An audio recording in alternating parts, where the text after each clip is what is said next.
Magandang gabi po sa ating lahat. Meron po tayong iwawiringan ngayon na access control o Sikiteiko.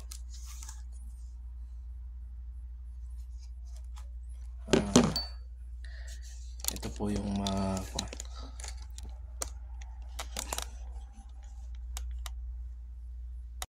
ito po yung mga kailangan natin. May push button, door lock, tsaka yung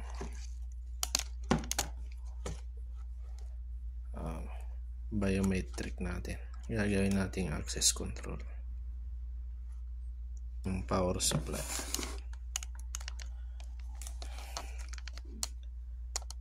Yan po lahat yung kailangan natin. Wiringan po natin para sa access door natin.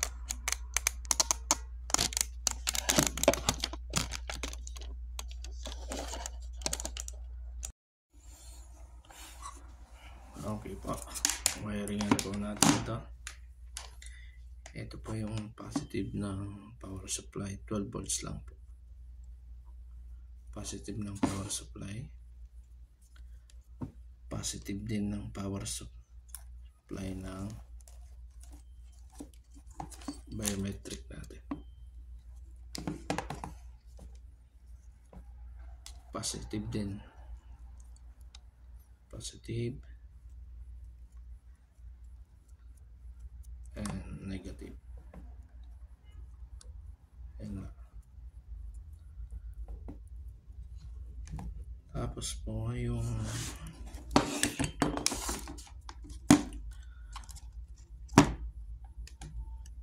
ground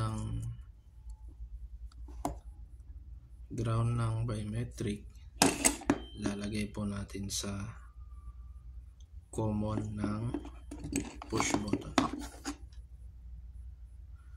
Yung common niya white.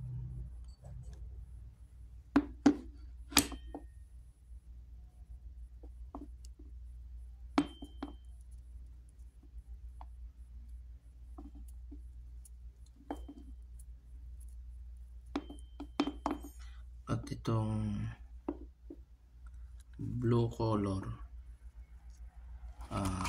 button siya, lagay natin sa red, normally open. Yan po.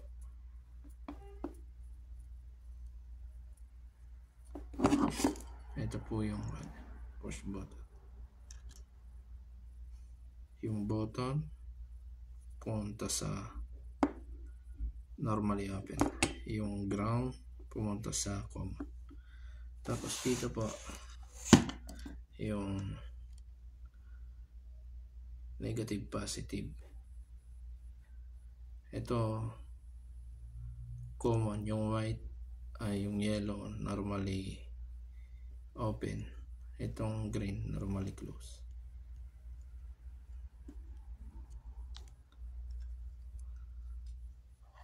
Ayun po, itong dalawa lang gagamitin natin.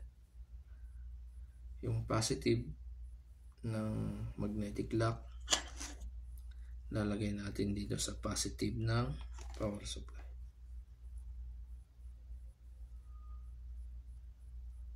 Yan. Itong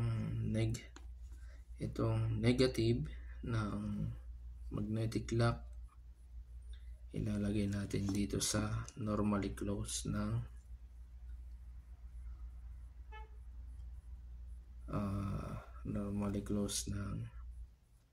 biometric. Yan.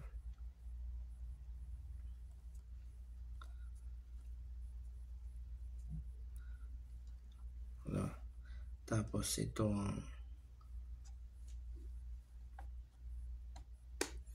common,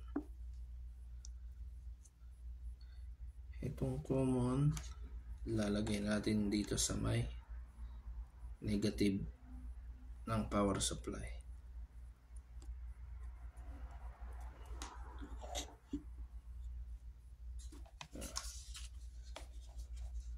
Saksak na po natin.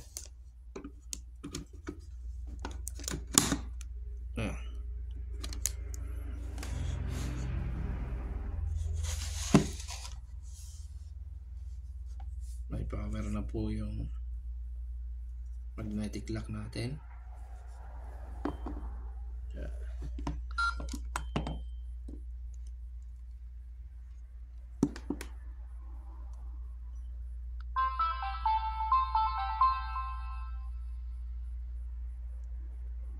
Yan po.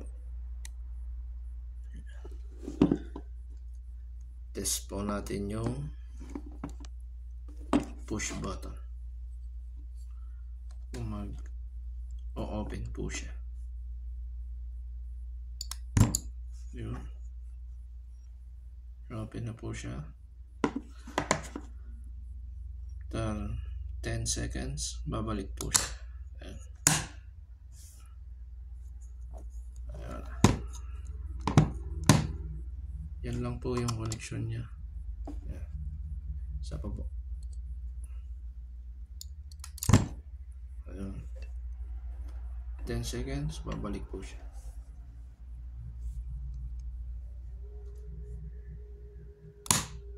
Ayun. Maraming salamat po. Hanggang dito na lang po.